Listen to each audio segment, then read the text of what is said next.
vous écoutez RTL. Il est 8h30. RTL Matin, le journal de Bernard Poirette. Bonjour à toutes et à tous. Pour commencer ce journal, l'affiche signalétique en quelque sorte de ce premier tour électoral législatif. 7877 candidats, certes, mais encore. Également dans cette édition, un trafic environnemental très lucratif interrompu par les gendarmes de Loire-Atlantique. Il s'agit du braconnage des civelles, autrement dit les alevins d'anguilles. Plus les résultats sportifs, essentiellement le tennis. La jeune lettonne Ostapenko, nouvelle reine de Roland-Garros, à 20 ans. Elle remporte les internationaux de France. Ce dimanche 11 juin, 47 millions d'électeurs français sont priés de se déplacer pour désigner leurs futurs 577 députés. Les bureaux de vote ont ouvert il y a une demi-heure et vont fermer au plus tard à 20h dans les grandes villes. Il y a foultitude de candidats, Céline Landreau, exactement 7877. Oui, ils sont en moyenne 14 candidats par circonscription, plus de 7800 au total donc pour ce premier tour de scrutin. Ce n'est pas un record, mais c'est quand même 1300 prétendants de plus qu'en 2012. Les hommes sont toujours majoritaires, près de 58%, et presque quinquagénaires, un peu plus de 48 ans en moyenne. Mais la doyenne est une femme, Odette Simonet, 89 ans, est déjà éliminée lors du premier tour dans la deuxième circonscription des Français de l'étranger. Le Benjamin est aussi une Benjamine, Morgane Guéraud, 18 ans seulement, et candidate sans étiquette dans le Val-de-Marne. Enfin, si le candidat type avait un prénom, ce serait Michel au masculin. Ils sont 130 à se présenter cette année. Et un petit coup de sonde en province pour voir si ça vote, une demi-heure après l'ouverture. Nous allons à Villeurbanne, près de Lyon. Arnaud Grange, vous êtes sur place dans l'un des bureaux de vote de Villeurbanne. Monde, pas monde, vous êtes tout seul ou presque ou pas ? Non, ça va écouter un petit flux continu d'électeurs défilent dans ce bureau de vote situé dans une école primaire.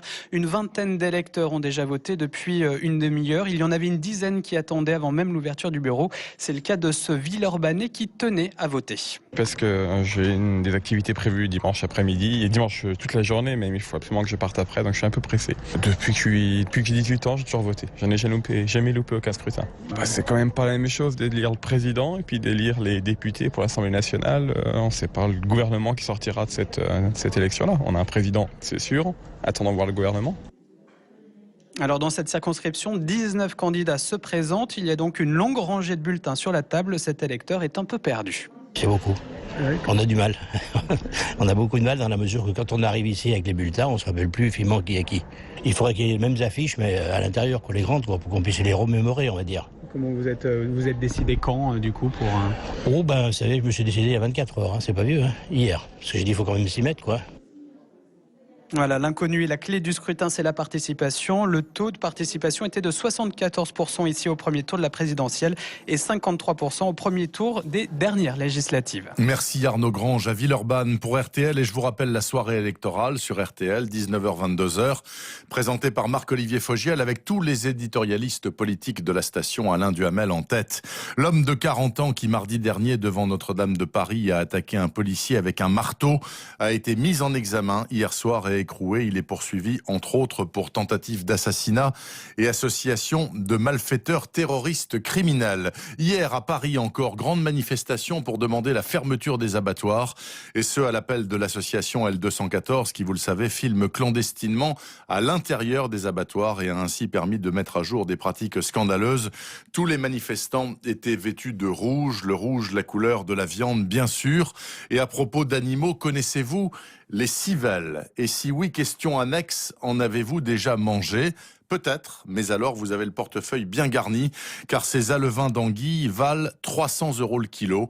Et du coup, les braconniers en sont friands, Patrice Gabard. En tout cas, le récent coup de filet des gendarmes de Loire-Atlantique qui ont interpellé 2 hommes montre que c'est un trafic extrêmement lucratif. Les civelles ou pibales, comme on les appelle dans le sud-ouest, les alevins d'anguilles, c'est l'or blanc de l'estuaire de la Loire, une pêche très réglementée où le petit alevin se négocie entre 200 et 300 € le kilo. Mais sous le manteau, c'est le jackpot pour la contrebande. Ainsi, aussi chez 2 suspects interpellés la semaine dernière près de Saint-Nazaire par les gendarmes de l'Office central de lutte contre les atteintes à l'environnement et à la santé publique. 2 suspects mis en examen pour travail dissimulé, autrement dit revente de civelles non déclarées. Les gendarmes ont retrouvé 176 000 € en liquide lors des perquisitions à leur domicile en Vendée. Une très belle prise, mais rien à voir avec le record de l'an passé à la même époque. La plus importante saisie d'avoirs criminels jamais réalisée alors en France par la gendarmerie. 650 000 € au total. Dans le détail, cela donne un bateau, 2 motos, des bijoux, une dizaine de voitures de luxe et 327 000 € en espèces ou à la banque.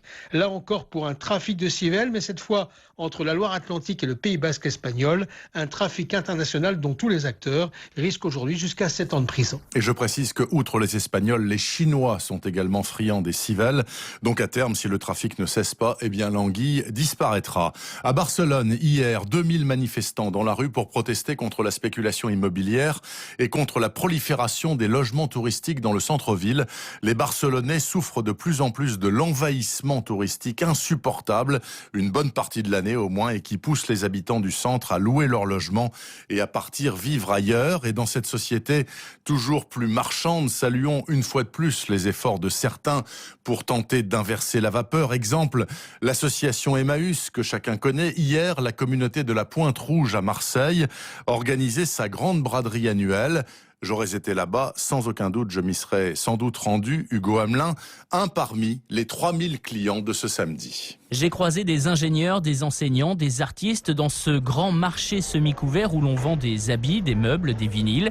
Les prix sont bas, bien sûr, mais ce qui séduit aussi, c'est ce circuit économique où plutôt que de jeter, on donne et on achète. On vient acheter quand on en a le plus besoin, hop, on la porte de l'autre côté et hop, ça se recycle et ça repart. Ça permet aux objets de pouvoir reprendre une autre vie qui peuvent faire plaisir à d'autres. Autre argument pour Julien, l'envie de donner à une cause plutôt qu'à une grande enseigne. Pour aider les gens qui sont dans le besoin, plus que de continuer à cautionner ce système hyper capitaliste dans le sens où on donne déjà de l'argent à des gens qui ont déjà des énormes capitaux, quoi. Les vendeurs de ce magasin original sont souvent d'anciens SDF. Le produit des ventes sert à les nourrir et à les loger, parfois même un peu plus. Claude, le président. Donnez-nous de quoi faire de la solidarité. Ici, dès qu'on a de l'argent, on s'en sert pour faire de la solidarité vers l'extérieur.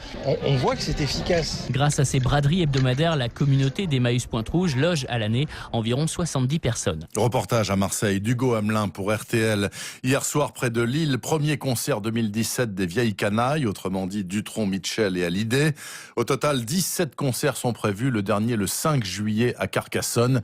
Applaudissements très nourris pour les 3 papis, mais un peu plus encore pour Johnny Hallyday qui, comme vous le savez, se bat depuis des mois contre le cancer. Et dans la page des sports, il y a tout d'abord la sévère défaite du 15 de France de rugby à Pretoria. Hier, l'Afrique du Sud l'a emporté 37-14. Et à venir, le Grand Prix de Formule 1 du Canada ce dimanche, avec en première ligne au départ Hamilton et Vettel. RTL. Roland-Garros 2017. Et puis Roland-Garros, bien sûr. Hier, la sensation est venue de la jeune Lettonne de 20 ans, Ostapenko, 47e mondiale, qui a gagné en finale contre la Roumaine Alep. Dans ce même journal, hier, Guy Forget, le directeur du tournoi, pronostiquait une très possible surprise de la jeune Balte et il ne s'est pas trompé. Ce matin, le même Forget concernant la finale homme de cet après-midi entre Nadal et Wawrinka. Eh bien, le même Forget ne semble guère avoir de doute. Je pense bien entendu que Rafael Nadal est le grandissime favori de cette finale, tout simplement parce qu'il a déjà gagné ici à 9 reprises, qu'il arrive sur cette finale avec un capital confiance qui est énorme. Il a laissé peu de plumes en chemin. Son tennis est bien en place. On sent extrêmement concentré. Il est dans une mission de remporter effectivement cette décima ici. Maintenant, je crois que Stan Wawrinka, de par son parcours, de son expérience passée sur ce court central, cette victoire, on s'en souvient, face à Novak Djokovic, il y a quelques années, avec un tennis époustouflant, est capable, à un moment donné, de contrecarrer les plans du Mallorquin. Il peut emmener Rafa, je pense, dans un match extrêmement disputé. Et si ce scénario se produit, on sait que Stan est très très très dangereux en 5-7. On l'a vu contre Andy Murray gagner facilement cette 5e manche. Il est très bon dans les matchs à long terme. Il n'a jamais perdu une finale de Grand Chelem.